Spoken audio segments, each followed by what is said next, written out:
So as you probably heard in the news this week, there's been an issue in the UK racing industry with equine flu. How will it impact you? How will it impact the markets? Is Cheltenham under threat? Has it happened before? Let's answer a few of those questions in this video. If you're interested in learning to trade on Betfair, then visit the BetAngel Academy, where you have detailed, structured Betfair trading courses. Or why not visit our website where you can download a free trial of BetAngel Professional, but also visit the forum where you can get detailed images, examples, and downloadable files. And don't forget to subscribe to our YouTube channel and click on the bell icon if you want notification of new videos as they're released. So yeah, it shouldn't have escaped your attention this week that we have a problem with UK racing. It's all been cancelled. And at first glance, this seems a bit of a blow. But my first point that I'll make to you is that actually it's quite a quiet time of the year. If you've seen my video on racing seasonality, I explain in there where the peaks and troughs are. So at the moment we are in a bit of a trough in terms of racing. So actually it's occurred, if there is ever a good time for this, it's actually occurred at quite a nice time. I'll put that video on the end of this one so that you can watch it if you want to debrief yourself on seasonality and racing. But if you look at the schedule over the course of the year, this is a quiet period for me on the racing. I will be active on the racing. I will do a number of things, but I'm not expecting to get anything amazing, and you'll see this replicated on a number of other videos where I talk about this time of the year. So my expectations aren't up here, they're down here, and as a consequence it will be lower impact for us at this particular moment in time, which is quite helpful because we don't know at this stage how long they're going to stop the racing in the UK.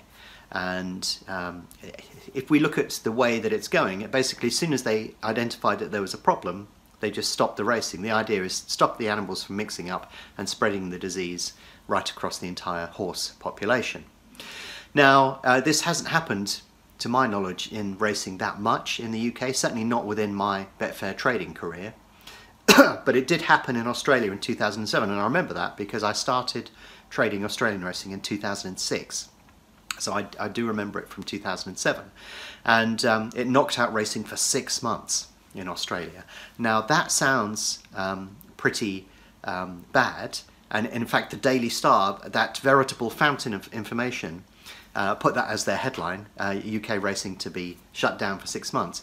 But that's rubbish. That is not going to happen, or I'd be incredibly surprised if it did happen, because the thoroughbred horses in Australia weren't vaccinated. So when the disease ran riot through Australia, they couldn't control it, and it just spread like wildfire. In the UK, thoroughbred horses are vaccinated. The problem that we have with this outbreak, which is why they've acted quickly, is in theory you shouldn't get an outbreak if the horses are vaccinated, but this could be a new strain, it could have mutated somewhat, and therefore you know, they have to assess quickly exactly what the extent of it, what strain it is, and all of those sort of details.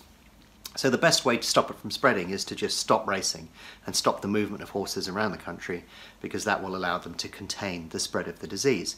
And then as they get all of the swabs and the samples back from all of the different yards, they'll begin to form a better picture of who is and isn't affected, and basically what they can do about it. Because if the outbreak is relatively small and contained, they can just say, right, you're not running any of those horses, but we'll run a few other horses and we'll keep testing and making sure that nothing weird is going on.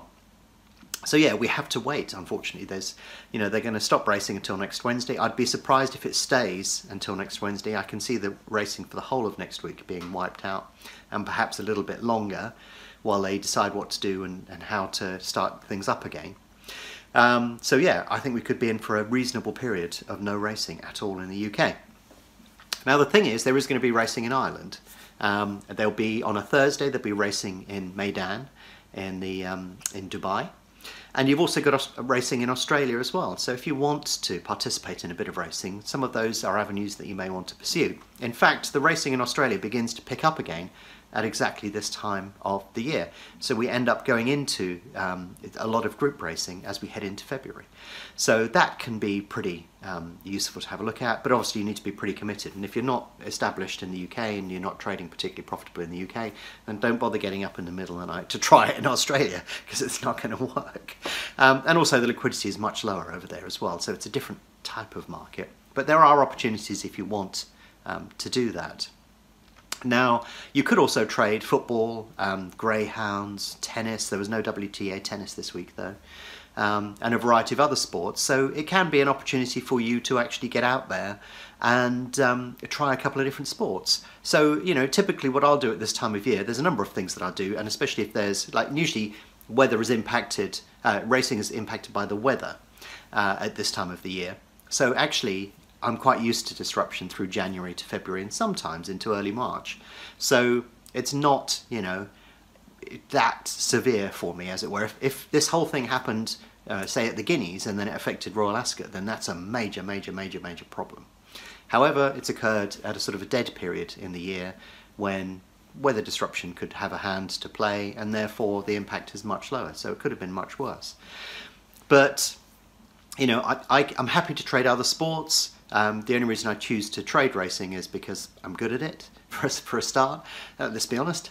And there's lots of it, so it suits me quite well. You can dip in and out of it fairly easily without too much hassle. However, I can work on football, I can work on tennis, greyhounds, golf when there's a major around. I don't tend to do the intermediate tournaments. But, you know, what I'm going to do in response is I'll step up activity on those sports. They can sort of fill in the gaps. So I suggest go off research, understand some of those markets, read up, look on the Academy for some advice on trading those particular types of markets. And that's an opportunity for you to take that side of things forward. You know, I'm not absolutely totally reliant on racing, but obviously it is a big part of the mix for me, so I'd prefer all of the racing to be on. I've actually had a really good start to the year, so that has actually allowed me to be way ahead of where I should be. So, in fact, you know, I've earned more this year to take me up to the week before Cheltenham than I would have done in the prior year. So I'm actually well ahead of where I expected to be. However, it would have been nice to push even further ahead and get myself set up comfortably for the flat season. But such is life, you know. I remember the best ever year that I had. I was going absolutely great guns, thought I was going to blow everything out of the water, and then we had loads of really bad weather and it just blew out the card. So you just have to accept that that's one of the ways that it goes.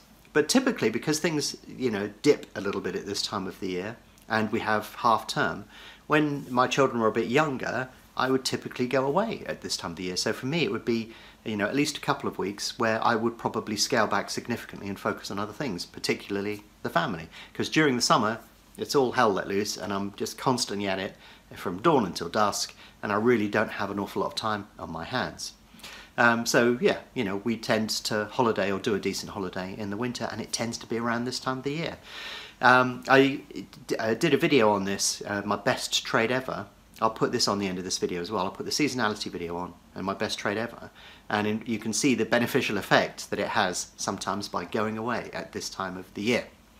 So yeah, you know, I tend to feel this is a lower impact period of time. The group racing in Australia picks up. We've got the Champions League about to come into the mix as well.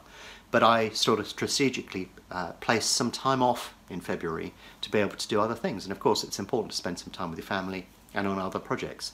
You know, it's very easy to get sort of too narrowly focused on something and make that, you know, life and death, when in fact there's many other things out there that you can do and work on that don't necessarily involve trading or all of those things. So I would trade other sports, I'll redouble my efforts on bits of research, but typically I will go away at this time of the year. It's slightly different this year because we're in the last year of education for all of my children, and yeah, therefore we're not going to go away this year. They're going to be revising. However, I'm going to spend a bit more time with them. We'll go out and do a few things, and I'm just going to take things a bit easier, just chill slightly.